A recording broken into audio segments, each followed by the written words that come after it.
Bonjour à tous, bienvenue dans cette vidéo. Je vais vous montrer comment on ouvre un compte réel chez WH Self Invest. Vous êtes actuellement sur la page d'accueil de Self Invest et vous avez tout en haut à droite en vert ouvrir un compte.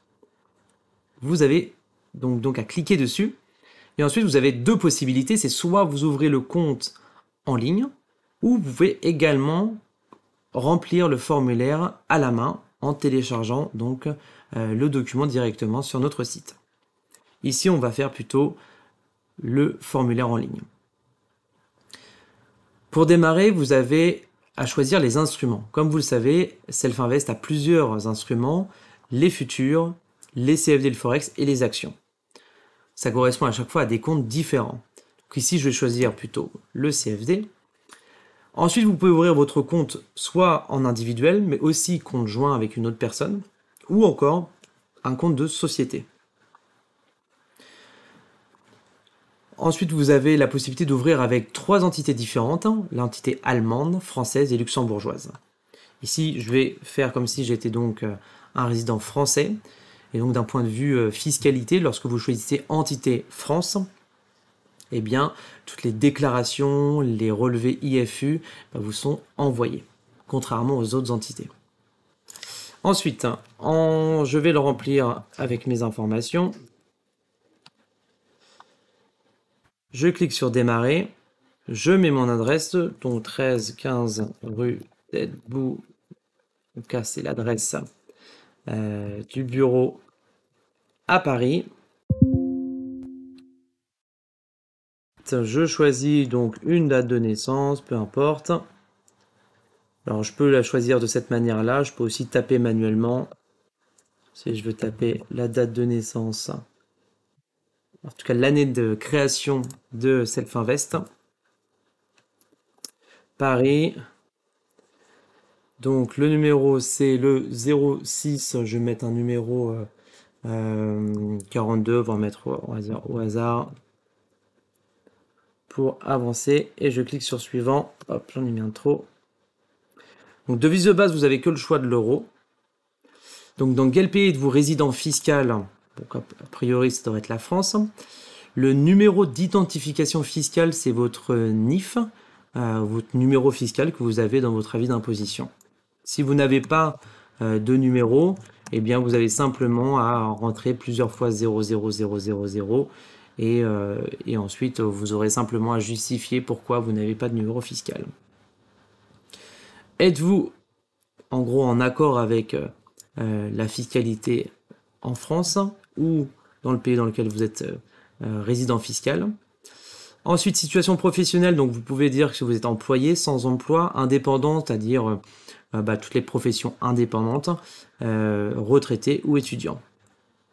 Ensuite, la profession, eh bien, on va mettre broker dans le secteur de la finance. Donc là, vous de mettre le secteur dans lequel vous travaillez et vous cliquez sur suivant. Désormais, nous allons vous poser des questions sur votre situation financière. Donc tout d'abord, la source de vos fonds, est-ce que ça provient plutôt de votre salaire, donc de l'épargne que vous faites de votre salaire, plutôt d'une vente immobilière, d'un héritage, un don, ou autre. Donc là, je vais mettre, on va dire, quelque chose, on va dire, classique. Ensuite, on vous demande si vous êtes une personnalité politiquement exposée. Si ça vous parle et que ça vous concerne, vous mettez oui. Sinon, si ça vous dit rien, vous mettez non. Ensuite, le revenu brut annuel, on vous propose de le faire par tranche.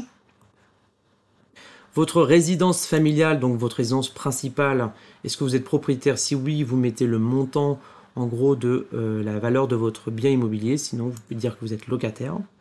Et ensuite, votre patrimoine, donc ça comprend toutes vos liquidités, vos investissements, tout ce qui concerne en fait votre patrimoine hors la résidence principale. Ok. Ensuite, vous pouvez alimenter votre compte seulement avec votre argent, oui. Donc évidemment, vous ne pouvez pas investir de l'argent qui ne vous appartient pas, qu'on vous donne. Ensuite, votre objectif d'investissement, donc là, il faut regarder parfois les définitions qu'on vous propose et choisir ce qui vous correspond le plus. Et ensuite, vous cochez sur « Je comprends que les CFD ne sont pas adaptés à des objectifs d'investissement, protection du capital, revenu, tac, tac, tac, garantie, rendement prévisible. » Et vous cliquez sur « Suivant ». Étape 4, on vous demande maintenant votre expérience. Donc votre expérience, vous devez tout remplir. Donc sur les actions, est-ce que j'ai de l'expérience? Oui. Donc là, je mets par exemple limité, 2 ans, qu'est-ce que j'ai fait? Plutôt 20 ordres par an. Varan, je n'ai pas d'expérience. Les options, pas d'expérience non plus. Les futurs, un petit peu. J'ai aussi, j'ai pas 1 an et j'ai passé 10 ordres. Sur le forex, j'ai peut-être plus d'expérience, plutôt 10 ans. J'ai passé 50 ordres par an.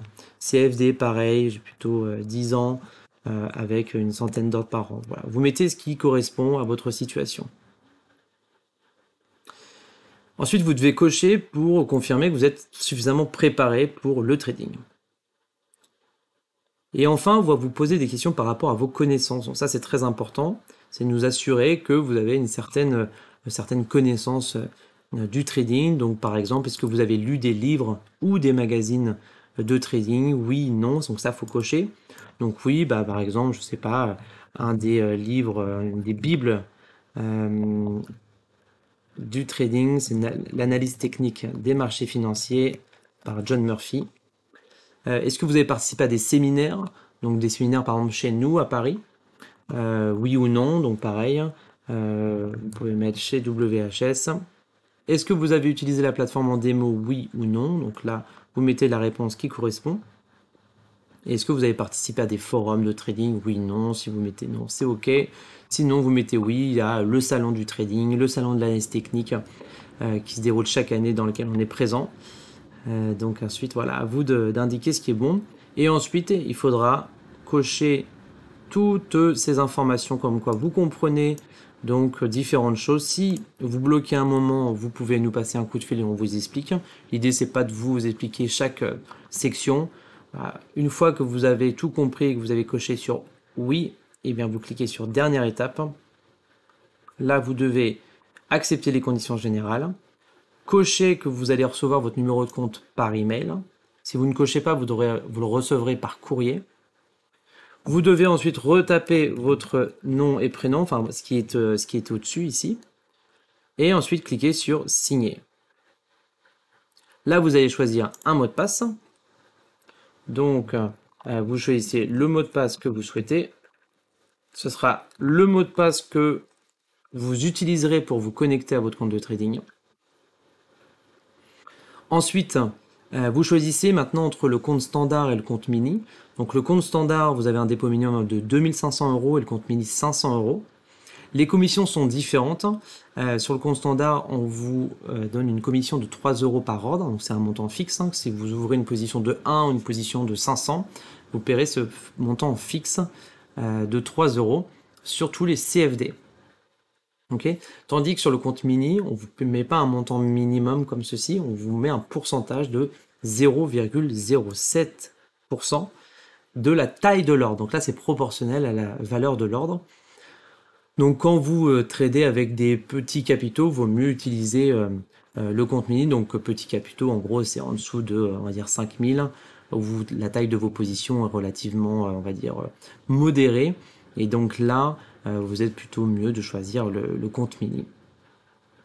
D'accord. Ensuite, en termes de plateforme de trading, donc vous avez la possibilité de prendre donc avec des fonctionnalités, on va dire, limitées, mais qui vous permet de quand même faire pas mal de choses.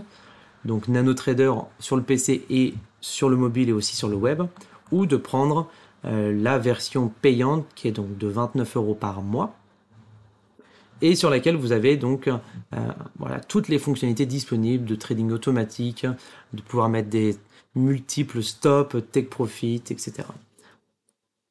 Par rapport ensuite au Forex, donc là il y a aussi un modèle de coût qui est différent entre le côté basé sur le spread, donc vous avez juste le spread à payer, donc avec un spread qui sera un petit peu plus élargi. Sinon vous prenez un spread, on va dire, beaucoup plus serré avec des commissions qui sont appliquées à chaque fois. Vous re-signez et ensuite vous cliquez sur veuillez signer votre ouverture de compte. Dernière étape, l'envoi des documents. Donc soit vous les envoyez par email si vous ne les avez pas maintenant, soit vous pouvez les charger tout de suite ici. Donc on va vous demander passeport et une facture de domicile donc électricité, gaz, eau, une facture de téléphone fixe, un relevé bancaire ou un document, on va dire, officiel de la mairie ou de l'État. Il y a des avis d'imposition également qui sont acceptés. Et donc vous les chargez ici et ensuite vous cliquez sur envoyer. Autrement, si vous ne les avez pas, vous cliquez sur je choisis d'envoyer mes documents par email. Et voilà, votre compte est désormais ouvert. Nous attendons les documents pour étudier votre demande. Le cas échéant, nous validons votre compte. Donc vous recevrez un email pour vous le confirmer avec le RIB à enregistrer auprès de votre banque pour faire votre virement et alimenter votre compte. Et quand nous font, eh bien, nous enverrons un email avec votre identifiant et votre mot de passe pour vous connecter à la plateforme. Voilà, c'est tout pour moi. Je vous souhaite un bon trading chez WH Self Invest. À bientôt. Salut!